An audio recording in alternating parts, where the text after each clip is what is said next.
Hi, I'm Max, and this is KMD Motorsport.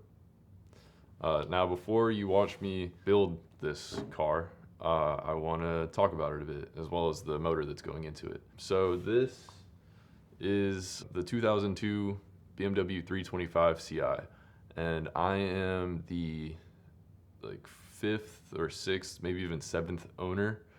That car has been through a lot before I even got it. It came from, I think, West Virginia. I think the person that had it before me bought it from someone in West Virginia, and they used to live in West Virginia and then moved to Florida, and then it got bought by the people who had it before me or something like that. I guess at one point it was in a ditch also, nose first. I'm not sure if the body is straight. Based off of some previous alignments, it looks like maybe it's not totally straight, but I don't know. We'll see how that shakes out. So the people who had it before me, right before me, seemed to really love their wood screws. The guy who was selling it was the dad of the kid who owned it, but I think his dad bought it for him, and they seemed to try to do their own work to it, but didn't do it well. If you saw in previous clips the LED halos in the lights, those are cool when they're done well, but I think those were off of Amazon, and then the wiring job was just awful. There's so much awful wiring in that car.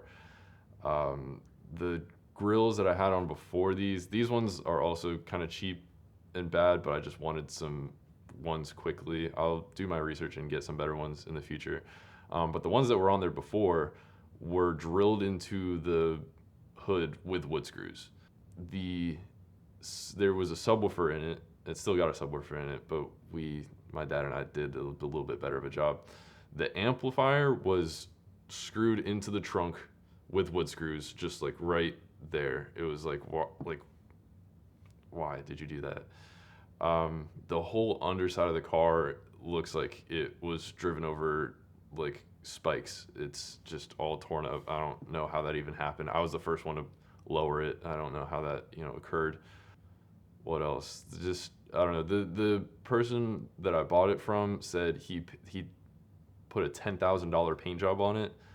And if that's true, they just must have not done any prep, because the whole thing is rusting and it's peeling everywhere. Whatever. So based off of all that, I've kind of just been doing preventative maintenance for the past few years, which has allowed the car to get to 200,000 miles really without any problems. I've had to do a new radiator. When I first got the car, I did a whole coolant system refresh. I did new power steering hoses. I don't know, just some other stuff. I had to do the oil pan gasket. Actually, the oil pan was cracked at the drain plug. Either I or somebody else seemed to over tighten the drain plug, and it cracked right there. So at first we did a really bad JB Weld job, because that happened during COVID, and parts were insanely expensive. I couldn't find an oil pan for less than $900, which is insane, because the one I put on there was $50. So at first we did a JB Weld job, and that didn't last super long, but then I was able to get a new oil pan for, like I said, $50 off of Rock Auto. So then, some other cooler stuff that I did, it's got catless headers on it, coilovers, adjustable camber arms in the rear, because lowered it just had way too much camber on it. What else? It's got ESR wheels on it, which were $600. Which, ESRs aren't great, but they're pretty great. They're pretty good. I know a guy who ran a Drift 8.6 for a really long time on ESRs and never had a problem with them, I think. So they're all right. In the future, when I'm done with it, I want it to just be a nice, clean street build. I don't plan on really taking it to the track much, because when you take it to the track, you gotta buy tires and you gotta fix your car all the time, because it's always breaking and you're always losing oil pressure. So yeah, I just wanted to be a nice, clean street build. It's gonna take a little bit to get there, but it shouldn't be too much. Kind of the immediate stuff that it needs is the rear chassis reinforcement. I still haven't done that because I have yet to learn how to weld, and I didn't really know anyone that I could just take it to get that done. It also needs poly bushings all around. I already have pretty much all the rear subframe ones, but I'll need to get, engine mount, poly engine mount bushings, probably trans bushings, and I need to get trailing arm bushings also. So yeah, that'll have to happen in the future. Other than that though, I mean, the car's pretty okay. There's some cosmetic stuff that needs to be done. If I ever want to worry about the paint, it's got to be sandblasted down and all the rust has to be taken care of, or it's just going to keep coming back. But for now, I mean, it's pretty great. It's been rear-ended one time while I had it, driving on the literal most dangerous highway in the country, I-4. I got into a hit and run where they slammed into me. I think they were being stupid and like cutting it up in traffic, and then just like slammed into me in their Toyota Corolla and then took off. So that was great. But yeah, if you saw in the channel intro the drift stitches I did with the zip ties, that's why I did that. Also on the rear, right under the trunk where there's like the indents, that's also from that. But I mean, it drives great. So as you know, the motor that's in it, the M54 B25, burns crazy oil, and it also doesn't make any power. But yeah, I've had a lot of fun with the car. We'll do a little edit right now of me having fun with the car.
Yeah. Good time. It was fun, right? Alright, we're gonna go the other way. There is a lot of potential for catastrophe in here. Yeah. So let's talk about the past and future for the M54 B30, which is what's going to get built. So it came out of a 2005 BMW 330xi from a junkyard. I didn't see the car, I didn't pull the motor. I bought the motor from the junkyard with a warranty on it. I got it for, I think, $850 originally out the door. And then I brought it home and did a leak down test on it. And it was blowing air straight through the valves. After doing some more research, it seems that maybe that was just due to it sitting and then maybe some like carbon buildup there. So maybe I could have used it and it would have been fine. But I also found some other worrying stuff.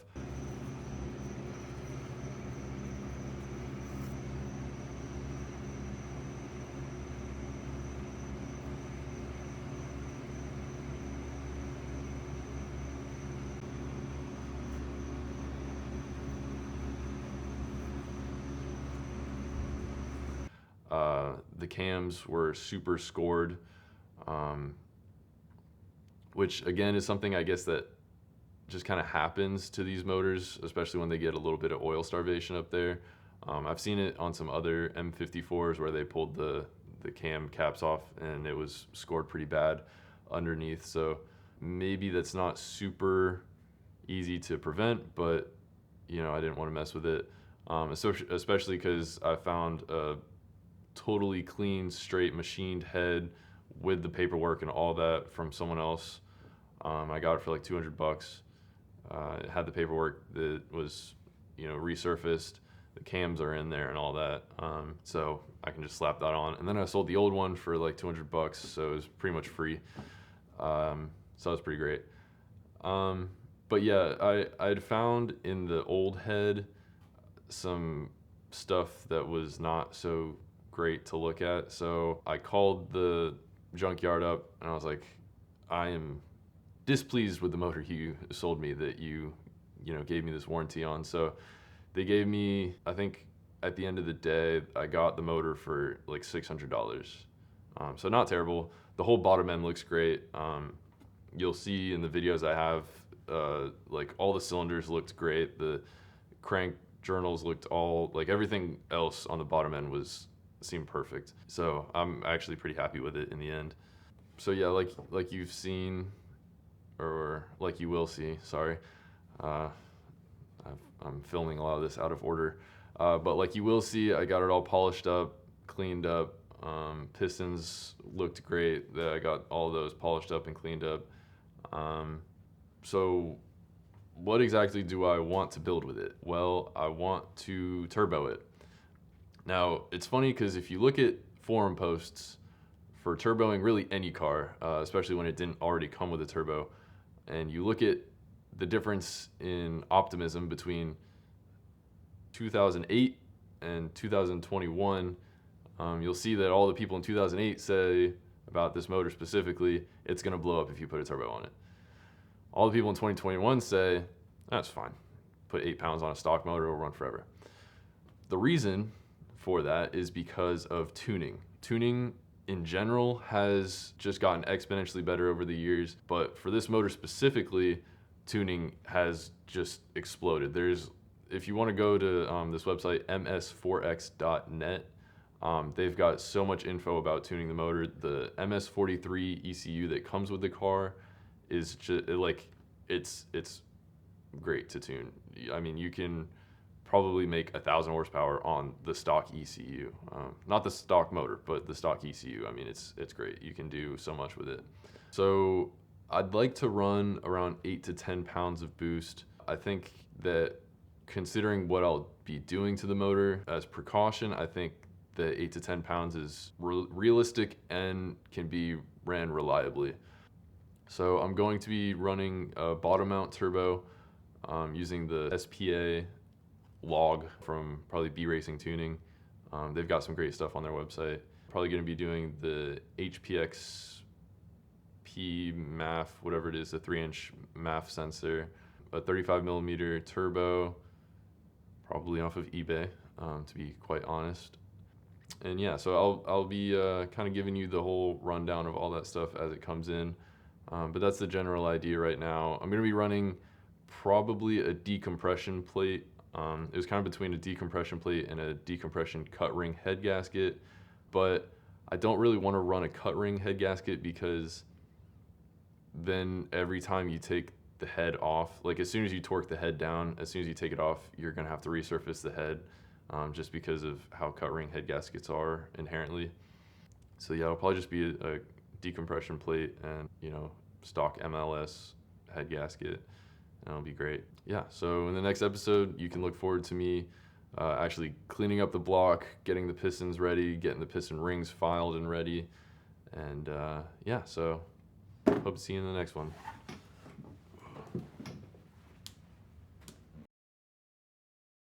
I think that was pretty good.